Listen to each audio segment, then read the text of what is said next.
It's Temple Tuesday. I'm Joey, and I'm here at the Community of Christ Temple in Independence, Missouri. And today we continue our journey up the worshiper's path. Now, we've just come from the Station of the Cross, and the next station on this path is an encounter with this sculpture. Made out of brass, copper, and steel, it of course depicts the Tree of Life.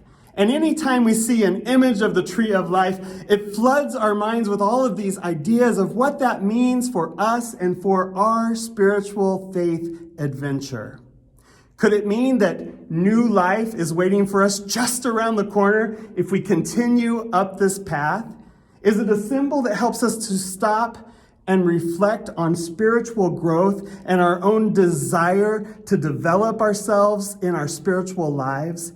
Do we ask the question, am I rooted in the right things and planted along a path where I too can one day bear good fruit? Now, this symbol is not unique to Christianity. Those same questions and many different images of the Tree of Life are found in all sorts of cultures around the world. In ancient societies, many depictions of the Tree of Life or different trees of life are to be found in various religions and even in different philosophies. Buddha would have gone to sit under some type of tree of life where he experiences enlightenment. In the Quran, in the Garden of Eden, there is no description of a tree of knowledge, only a tree of life. And the artist of this sculpture happens to be Muslim. And in the Jewish tradition, the Tree of Life is often figuratively used to describe the Torah, the first 5 books of the Old Testament. And of course, in Christianity, the Tree of Life represents not only the cross, but some people say the Tree of Life is Jesus Christ himself. But in all of these religious traditions and in the different cultures and philosophies, something seems to be in common with all of these expressions of the Tree of Life. There seems to be this sense of a divine encounter.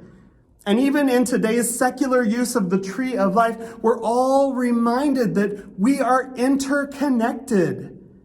It's as though we're trying to say that there is one root system, and we as humanity are linked with all of creation. In the book of Revelations, chapter 22, verse 2, it talks about the leaves of the Tree of Life.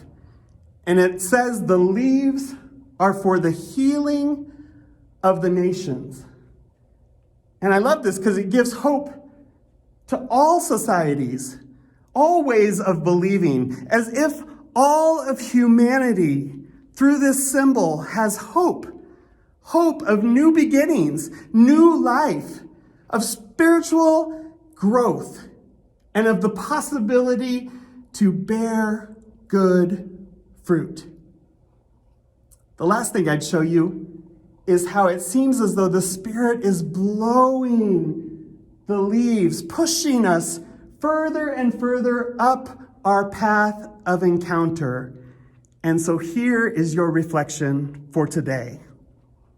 Where have you most recently experienced spiritual development or growth?